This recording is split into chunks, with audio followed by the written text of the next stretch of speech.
So I want to welcome everybody tonight to the Aspire Judges Training. We are excited to have everybody here. I appreciate everyone coming because what we're trying to do is educate and help you to be able to be more on the same page. I know all of you guys are amazing judges, but we feel like sometimes if we can help everybody prior to the competition to know Aspire's vision, it helps everybody to be a little bit more on the same page. I have been doing competitions managed them for 30 years. That blows my mind. 9 years I have been Aspire, and so we are so excited for this year and all of you ladies that will be a part of it. It's going to be a really great year. I love dance, and I love dance competitions, and I've become very passionate about it because I think that it's a great opportunity to teach dancers. As judging, we're not here to just critique them and tell them what they did wrong, but to help them to become better so that the next time that they perform, they can perform better. Over the years, Aspire has grown, and we have worked with many studio directors, judges, and parents, and I have learned so much from all of you to be able to help Aspire to become where we are today. And I'm excited for this upcoming year. Our motto for Aspire is where every step counts. And so we want to incorporate that in everything we do, and especially for you judges. Where every step counts as a judge can help further the dance education of each performer at Aspire dance competitions. Whether they are a soloist or performing as a group, our training is to help judges become more knowledgeable and keep up to date with the trends and changes in the dance industry. And on that, how many of you are up and current on acro? Because that one's really coming out. Last year it was not a lot, but it was growing, and it's fun. It's fun to see the changes. And so we've put together these booklets that has some of the judges' terminology, different ideas for you, so that to help you have information that you can read prior to the competition, and then you can bring them and they'll help you also at the competition. One step at Aspire is known for is running on time, and we want to continue that. And with judges, we want to, help you guys to have your breaks and also be able to get back to the competition.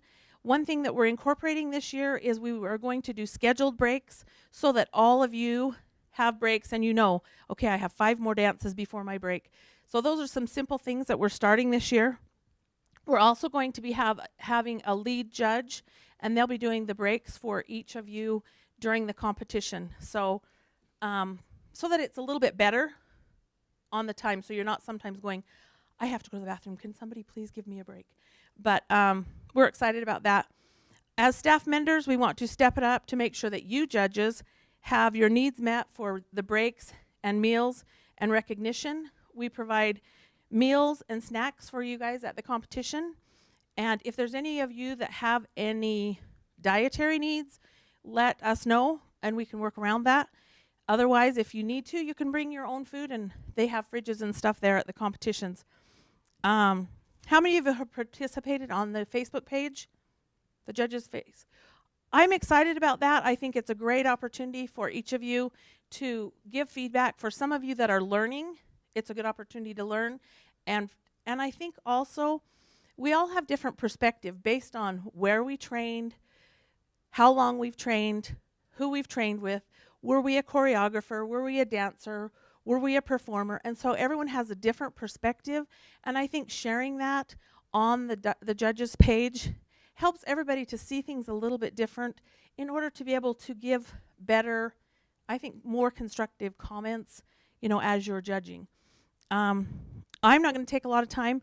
I appreciate Sarah being here. She is the event coordinator, and she makes sure that everything at the competition goes off without a hitch.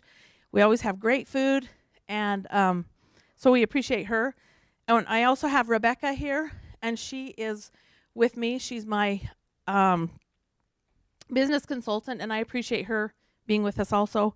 And then we have Tara, and Tara loves to listen to everything you guys have to say. She's a big eavesdropper. But I appreciate her because she does listen to what you have. And sometimes if you get in a rut and you're saying one comment too much, that's a nice dance. That's a nice dance. She'll let us know. Hey, let them know they've kind of got in a rut. And so, then you can look at ideas within the booklet to help you. And then also we have Christy Joe, and she is our education specialist, and I'm really excited. I'm going to turn the time over to Christy Joe. She's going to give us a little bit of training tonight to help us be ready for competition. So my title is education specialist, but I'm not here to be telling you guys how to be better judges. That's not my job. I think most of you in the room here have far more experience than I do. What my mission is as working with Jerry is to understand Aspire inside and outside, and to understand the vision that Jerry has for Aspire and what Aspire is known for, and helping to standardize that so that we are all on the same page as we show up to Aspire competitions, recognizing many of us judge at other competitions, different venues. And so just knowing when we come to an Aspire competition, this is the standard to help meet that vision. And so we just want to make sure that that is very well understood, and creating a system for remembering that. As we all know, that judging is very subjective, and we each bring our own opinions and education into it, which is wonderful, and that's what makes it so awesome, is to get those perspectives. But when it comes to scoring and certain types of approaches on that judging sheet, we do want to talk about that. So Darely did talk about some judging changes. I'll just kind of touch on a few things that she's doing differently this year. So Aspire Dance Pro judges are great about checking emails the week before competition, because before each competition, you'll just get all that info, when to arrive, your hotel arrangements if that's agreed upon, carpool reminders from this training to jog your memory. I wish you could see this picture, but we all, show up at the beginning of comp looking great and then kind of ratty at the end, right? So for the rotating scheduled breaks, that means that there will always be an extra judge at competition. As Darlene mentioned, there will be a lead judge. And so this is just to keep judges fresh in energy. And so the master sheet, when you arrive at competitions, will have those scheduled out previously, so you can just kind of gauge when you'll be judging, when you'll have a break, and kind of look forward to when that is. And so the goal would be that nobody's judging for longer than about, 2.5 hours? And so rotating out the lead judge, and we'll talk more about what that is, they would just have a little bit longer time for a break, and then also doing some lead judge duties.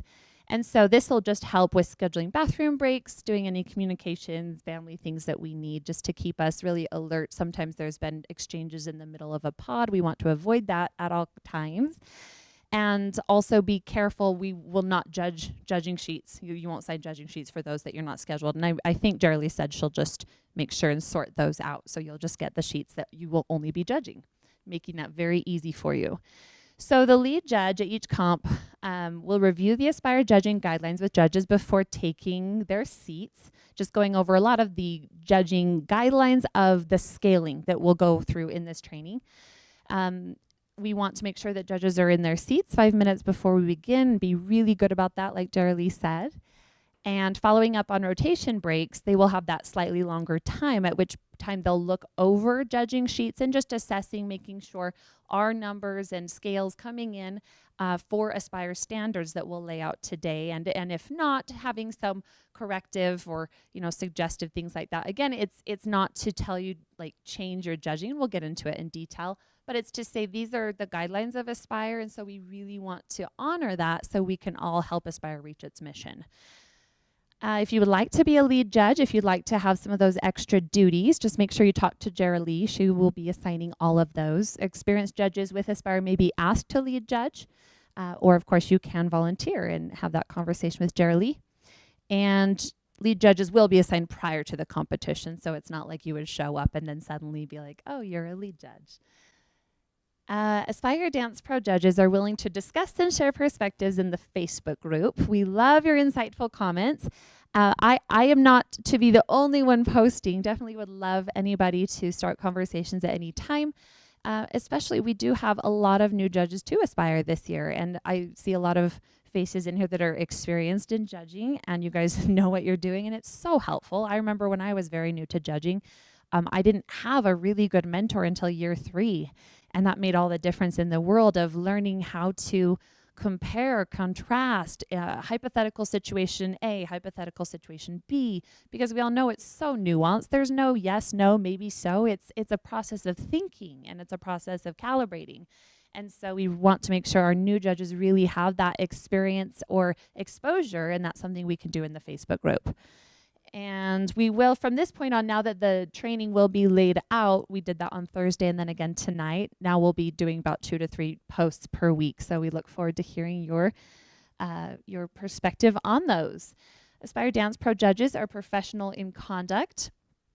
Our dance community is very small, so we're going to know directors and choreographers and students, parents, all of that. And so Jerry Lee has just asked that we have casual, discreet acknowledgement in those things. Of course, like I said, we're going to know people. And so that's just a good way to handle that as a judge. Professional in conduct. We don't discuss scores with each other. We do not leave papers, guts, etc. behind at competition with our notes and numbers. That's just, it's easy to say, but there's one thing, you know, when you're at the end of judging a long pod and you're just anxious to get out, but you know, those things, can you imagine if that's left behind and what kind of chaos that could create if we've got all sorts of numbers and scores? I don't know if it's happened, but I can imagine if it did. So it's just a good reminder. Just make sure you pick those things up. They go back in the judging room. We maintain professional conduct when in public view at all times. And I know this is hard because I don't know about you, my back gets so painful sitting there that long. And so sometimes you just want to kind of sprawl and things like that. And I even have to remember that too. It's just like very good professionalism. Jamie, I've always admired you. Actually, yes. No. I'm serious. When you judge, you are so like upright. You are alert. All your energy is forward. I've just always noticed that about you. Well, you are. And it's amazing. It makes me want to go up and say, judge me. You know, like it makes me feel like you're engaged with the dancers, and it's awesome. Aspire Dance Pro judges are professional in appearance. We need to wear appropriate dress footwear, and Jerry has asked that Aspire judges don't wear spaghetti strap tops, strapless tops, or mini skirts. This little picture is not saying you have to dress like this, but business casual is the request. I'm sure you guys are way more fashionable than that. I had to actually, Google what business casual looks like because I don't know. I wear gym pants. There are some really classy outfits that have jeans with heels and jackets. And there's a lot of competitions that say no jeans. And I wondered how you felt about that. I think if you wear jeans that look nice, not the wholly trendy, ones, and like a dressier top, I think that's great because I do think our whole society has changed over that jeans are even dressy. Do you know what I mean? And so as long as you're looking, I saw a thing that said dress above the crowd.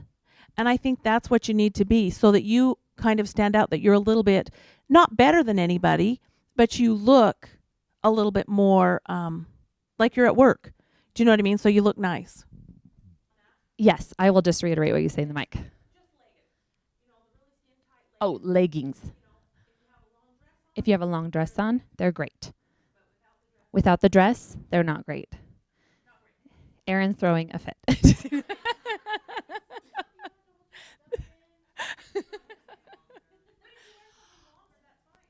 Aaron, I just bought some business professional leggings on Amazon. I'm going to take a look at them and we can talk. All right, Aspire Dance Pro judges are dependable. I can't imagine being in Jerry Lee's shoes, going through all the rigors of everything it takes to run a competition, from her staff to directors to the videographers, the photographers, to us. Like, it is an enormous undertaking. And to have someone just flippantly decide not to show up, or, oh, I had something come up, like that would be so difficult. So we just want to make sure that we are dependable. We arrive on time. We give at least 7 days notice if unable to judge, and that we're committed to improvement and open to judging feedback. I think it's so interesting as we all reflect on the fact that we work for Jerry Lee, we work for Aspire. And as such, we are obligated, we're signing up independently to work for Aspire. And so honoring that and coming in with that teachable attitude. Yes, we're all judges. Yes, we love dance. We've been around this for so long. Many of you have just wonderful years of judging experience. But the fact is that we're all trying to improve within Aspire's vision of what it's trying to create. And so again, just being open to that feedback would be really, really beneficial. So we at Aspire, all of us want to give encouraging feedback and adopting that mindset to recognize the good. Jarlee often says 95 to 99%, is that the statistic you use, of these kids will never dance again after high school. And we all know dance is a development experience. It's to develop the characteristics, to learn work ethic, to learn courage. And so as we remember what that role is, we're not coming in to just destroy dancers that don't look, they're not dancing up to our standard of perfection. Yes, we've seen incredible dancers. Yes, we know what it's supposed to look like. But if that's 1% of what we're seeing, are we actually fulfilling the mission of making this a positive experience? That's something really important to reflect on. This quote says, "The way to develop self-confidence is to do the thing you fear and get a record of successful experiences behind you." Again, probably 70%, would any of you guys agree with that? That these dancers, this is terrifying for them unless they're in an advanced category. They're just trying to get up the courage. They're trying to, they've got the butterflies. They're terrified to go out on this stage or on the gym floor and perform for us and for their parents and to get these scoring sheets back. Dance is scary. You're putting yourself out there saying, judge me. Tell me how great I am or how not great I am. That's a very scary thing. So again, when they get that feedback, we'd like that to be a positive experience of growth, teaching, and opportunity. Not saying, yeah, you're perfect. No, we don't Aspire, we don't want to believe in that, okay, everyone's a winner. Obviously, or else there wouldn't be first, second, third, fourth places, right? But again, it's how we deliver things that will get that message across. And that's interesting as I really tried to study Aspire over the past year. Looking at all of the reviews and testimonials from studio directors and teachers that come in about Aspire, and hands down, it's a positive experience for these dancers. And this is why directors like to bring them to Aspire competitions. That's what they're known for. Even dancers I talk to and work with that didn't necessarily know I have any correlation or not correlation, what's the word, relationship with Aspire, just saying those are my favorite because you just feel good about yourself instead of yeah, I suck, I know. And that was so interesting to me. And so we'd like to continue with that. We teach correct principles. I chose this picture because it's lining up her arabesque. Her hip is directly placed. She's bone stacking properly over the knee, over the ankle, and so forth. And so as we learn and we continue learning how to teach through our words, through our writing, about correct principles, whether it be the physics of a movement, whether it be through the rotation, the alignment, those types of things, that helps those dancers rather than you need to just try harder on this or, point your toes harder and things. Again, it's what tangible feedback are we giving them to give them something to work on in the studio. Give helpful feedback. We touched on that. High quality judging without bias or ego.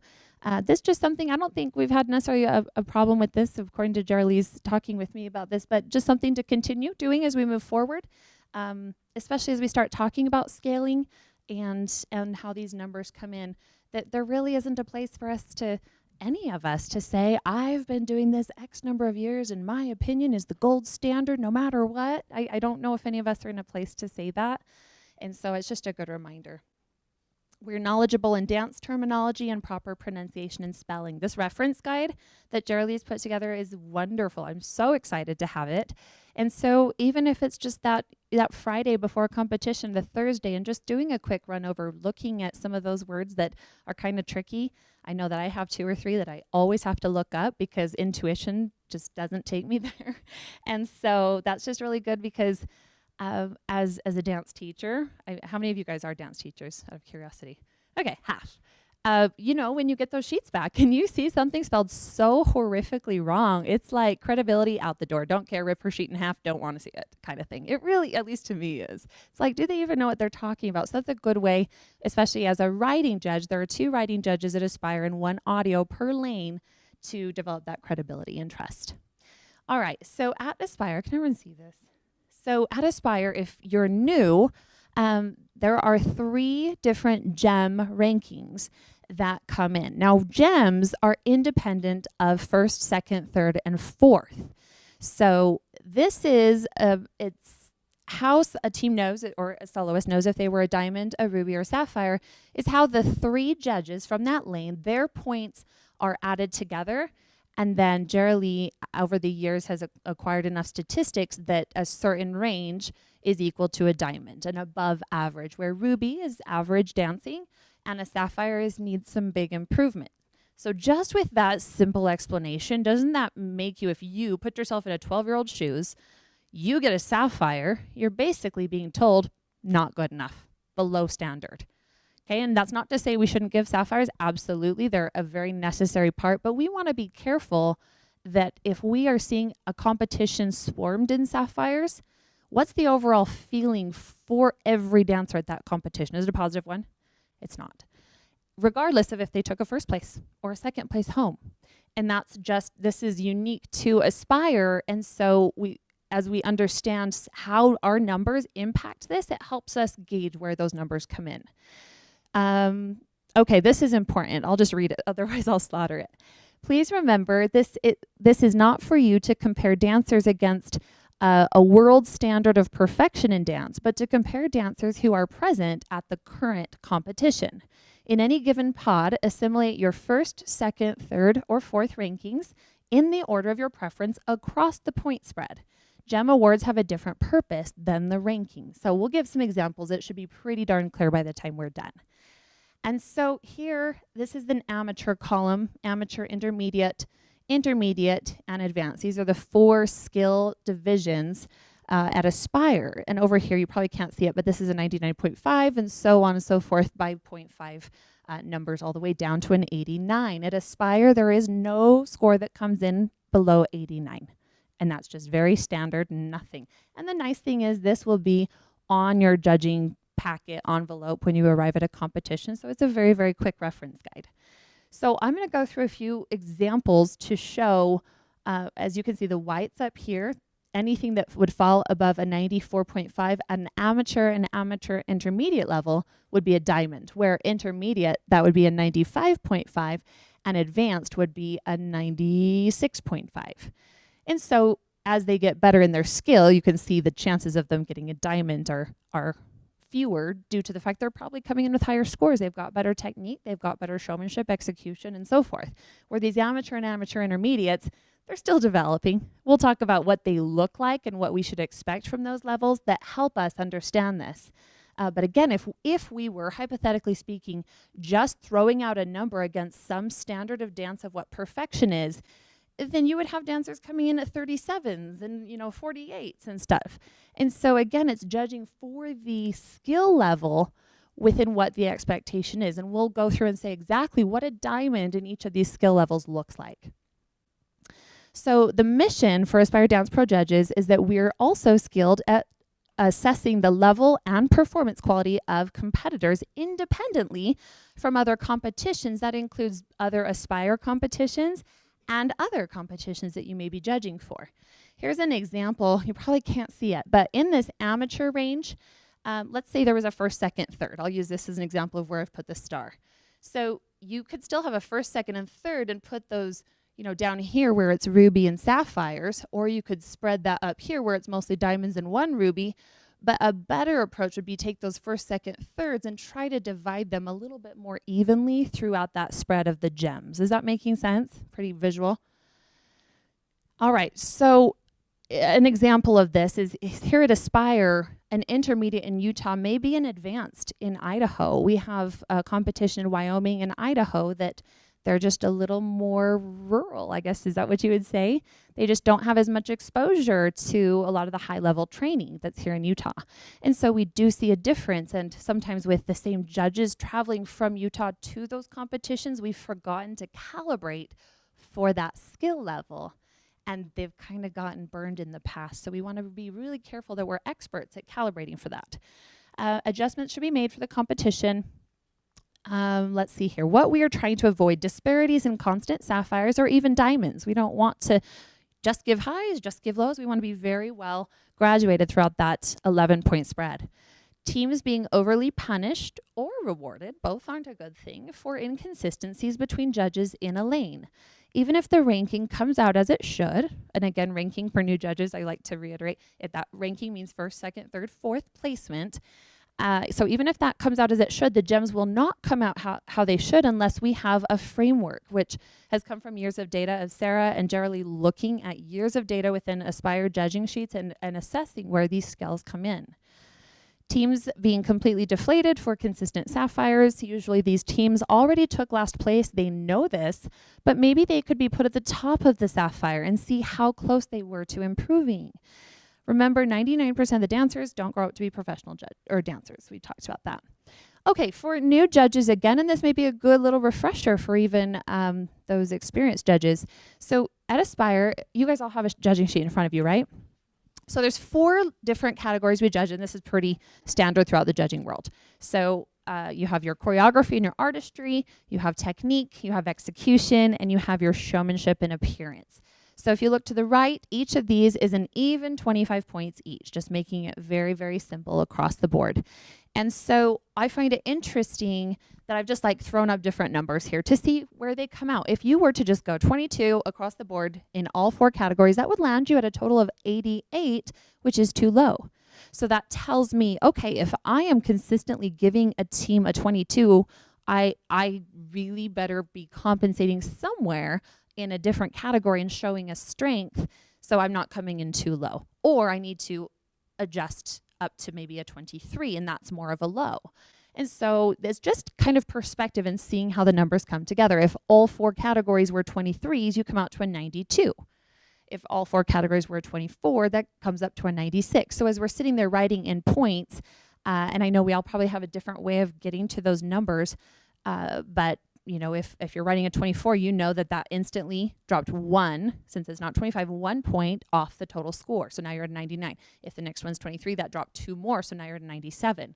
And so the process of elimination, I have found personally in my judging experience, that works better for me to have a quick capture of a score rather than just throwing whatever numbers down, then adding them up and being like, that's not anywhere where I wanted. And then you need how much more time to fix, and you just don't have that time. And so I have found that practicing where numbers actually come out to by giving them what numbers, like a 23 versus a 24 versus 24.5, if I want a total number down here, because that's where I assess my ranking, or that's where I assess where the gem is going to come out to be, then I can quickly look at this and know very confidently what number, like a 24, 24.5, 25. I mean, rarely would I probably give a 25 on something, but is that making sense? It's just that experience and practice. Again, 24, 20, 20, 25, even though they had perfect showmanship, really great choreo score, but a 20 would bring them in too low. And so it just kind of gives you a framework like, man, if I'm really dropping below a 22, I'm going to have some trouble. So a diamond for each skill level looks like this. For advanced, clean lines, proper technique and placement, excellent flexibility, superb showmanship, ambidexterity, and fantastic spacing. Diamond for intermediate, minor mistakes in placement, good flexibility, good showmanship, ambidexterity, good spacing, and use of the floor. A diamond for amateur intermediate, and this is where it's like we really have to assess what's an amateur intermediate look like most of the time. Who wants to throw out an age? I mean, obviously amateur intermediates could be 17 years old, but what's a typical amateur intermediate we'd see? 9, 8, 9, 10 years old. And so they won't have perfectly straight knees. They will have maybe some good stage presence. Their movement will be coordinated, though it might not be complete in finishing. And so again, if we're judging against some standard of perfection, they're never going to hit it. But if we know how to calibrate for the skill level, then we can see, again, it's that mindset of seeing the good and seeing how close they are to that level's perfection diamond, right? Diamond for amateur, minor falling out of turns, might not hit the high point in leaps, well committed to the performance. They might not have connection for showmanship just yet. So that's what that's where her standard of diamonds are. And feel free at any time, if you guys have questions, conversation, you want to talk about something more, absolutely, raise your hand. Okay, so judging sheets basics. I know this is a good review for most of you, at least in here, but we know many more will be learning from this. So the 4 categories of judging, we just went through that. As you know, the front, there's all the boxes that checks are for well done elements and circles are for those that need improvement. You do not need to mark every box. It actually probably detracts from the power of them if we do too many. When studio directors, teachers are looking at, they want to really see what is going well, what's not going well, and if every box is there, it's really hard to differentiate that. Half points are permissible in judging here at Aspire. No perfect scores and no scores below 89. In the last training, I asked a question to Jerry, so I think we should do it again. You know, when we get to those advanced soloists, some of them are just mind-boggling and gorgeous. And there have been a few times that I've given a 99.5, and then I wanted to give a 0.5 bonus. And those are like the rare experiences I'm like tears down my face. Is that okay, or should I avoid that in the future? Jerry says it is okay. Do you want the mic? Or it's the exception, not the rule. So definitely not a standard practice. That would be an extremely just standing ovation type of thing. Okay, judges do not give deductions, and I believe Jerry is going to be changing these judging sheets and taking off right underneath the deductions. That won't be on your paper anymore, so you won't have to worry about it. What Aspire will be doing is if a dancer or a team comes in at a skill level that's not appropriate for them, then all judges will agree right on the little post-it note, and then in tabulation, they will simply move the team. I believe, Sarah, correct me if I'm wrong, but if that is done, then they are no longer eligible for first place in that pod. Is that right? For high point. They're no longer eligible for high point. And so it really does need to be a unanimous decision with the judges, but don't write it on the paper. Anything that is written on the paper should simply say, consider adding more technical skills to meet the criteria of an advanced, or maybe something like that. Something a little softer, giving them some direction rather than, you are definitely not an advanced team. Bonus points are strictly for exceptional performances. We just touched on that. If you need to change a score, please initial it. I think we all know that is pretty standard. Use pencil only, and make sure you give variation in each category as appropriate by being attentive. Jarlee's mentioned that sometimes in watching judging sheets over the years, once in a while she'll see sheets just come in pretty, 23s, 22s. And it just leaves room for pointing out strengths. Every team, every soloist has to have something that just stood out a little bit more, something that just needed a little bit more work. And it just, again, shows that attentiveness and really that mindset of wanting to help these dancers improve. For artistry and choreography, we want to make sure we give feedback on how to improve the score. As somebody who is regularly getting back judging sheets myself, it really is so valuable when you see the comment backs up the number. It really gives you insight. If there is nothing that validates it, you're kind of helpless and saying, what am I supposed to do? And thankfully, some of us know what we need to do, but it's helpful to be able to share with dancers. And so again, it's this relationship, judge, director, student. We're trying to perpetuate this love and passion for dance that we all have, and this is one of the ways we can do that. Fundamentals we are looking for include level changes, use of floor, technical utility rather than just the demonstration of technique. And we all know what that means, right? Making sure it really is it's embedded in the continuity of a routine rather than, okay, now we stop and now we're doing a turn and now we are going to leap, and obviously for the skill level that may or may not be appropriate, but that's something to look for and really be able to point out. Visual effects is another one. This is a point of conversation. We would love to get a few comments. So my question is it fair to punish, I know that's a harsh word, but I'm going to use that. Is it fair to punish studios for choreography that is obviously not elite and entertaining choreo? That it wasn't professionally done, is more homegrown? What are your thoughts on that? How should we go about scoring that? Sharon, you look like you would love to comment. I know that not everybody can afford to pay a really, advanced choreographer or, so it's the same with like drill team to, from the small school. So you see that even in your solos. A lot of times the soloists will come out and you're going, oh, oh, I can tell someone didn't cut your music. But, you know, they put so much effort, the girl themselves did, and their heart's in it, and it's hard to punish them, using your word, for something that's not really their control, you know, because maybe their mom couldn't afford that extra or whatever, you know, or maybe the team. So I'll say, you know, comments like you can make it smoother in the continuity or things like that to maybe improve it, but I don't want to dock them for something that's out of their control. Does that kind of make sense? Well, and I think if I were getting those sheets back, the boxes that would be like almost a hit on my ego would be just circling the box creativity and originality and a 20, you know, and being like, well, give me elements that I could work on. You're just basically saying all my ideas are really dumb, instead of being like, try more ripples. Can you try maybe some more complex formation changes or things like that? So I love your comment. Was there a hand over here? It's hard to judge because this is the teacher, the rest is the kids. And I've always struggled with that thought, and I don't know how to fix that. Because really, we're judging, I mean, in all categories. You're judging that girl on what the teacher has taught them and choreographed for them, yet the technique and execution and showmanship is all girls. So it's just hard. The mother or the studio director who chose the costume, you know, and the girl didn't have much to say in it. So I think in both of those areas, the choreography and the costume usually don't have anything to do with the dancer per se. So judging harshly and punishing on those is tricky.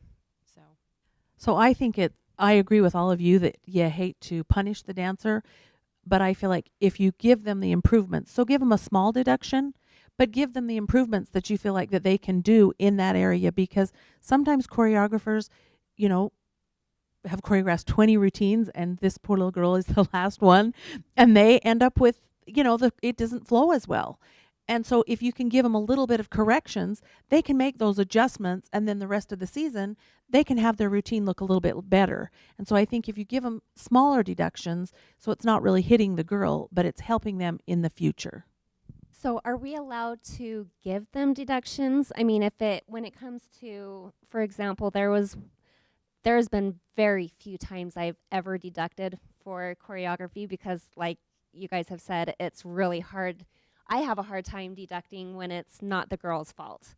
You know, when it's been, they didn't choreograph it, I have a hard time deducting. There's only been probably 1 or 2 times I've ever choreographed. Nope. I've choreographed that I've ever deducted for choreography because I do feel like it's not their fault. I've only done it when it's been really bad. But there was one time last year that she couldn't have been more than 4, and she came out in barely anything. And I did deduct for costume because I'm like,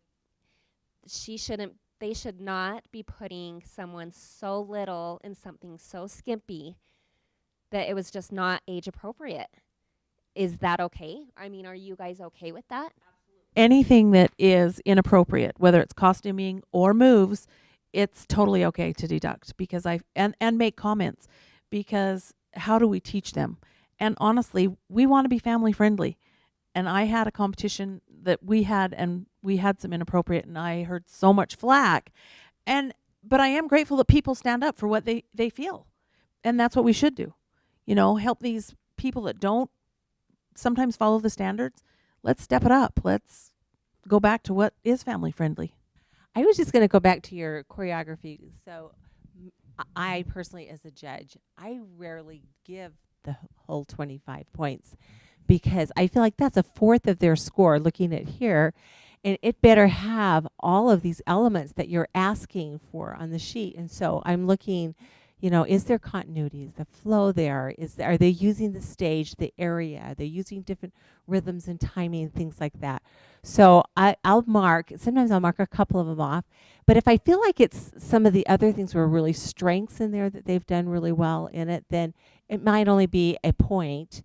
And usually I don't go more than a couple of points there, and I'll kind of work a little bit more on your technique and execution, take my points there, because that's 50, points right there, those two together. So yeah, I feel like to get that 25 points, I like to see them, what you've asked of them there too. That's just my feeling. I think it helps me, like, as a choreographer. It used to bug me sometimes when I'd like get deducted, but then having the comments.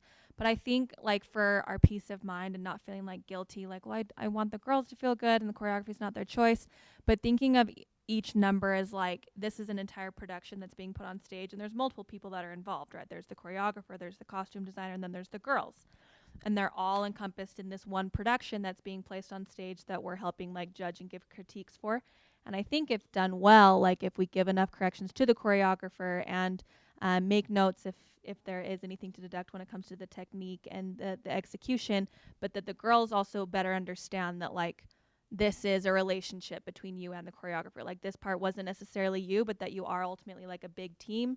Choreographer is part of this process, and like they're also part of the judging. Great. That's just what we want. More thinking and awareness. Okay. Technique, just basically the mechanics behind performing the skill, making sure that they're properly setting up their movement, aligning their hips, knees, ankles, and feet. A good way to think about the difference between technique and execution is looking at a double pirouette. So in scenario A, the dancer attempts a double pirouette with proper setup, plie, torque, passe placement, and posture, but fails, I cannot read this, but falls out of the second rotation. So in this scenario, it's a higher technique score and a lower execution score. Whereas the dancer executes a solid double pirouette on releve, but her passe was not connected and she inverted her foot and knee on the prep, that's a lower technique score, a higher execution score, because she made the rotations, but she didn't set it up properly.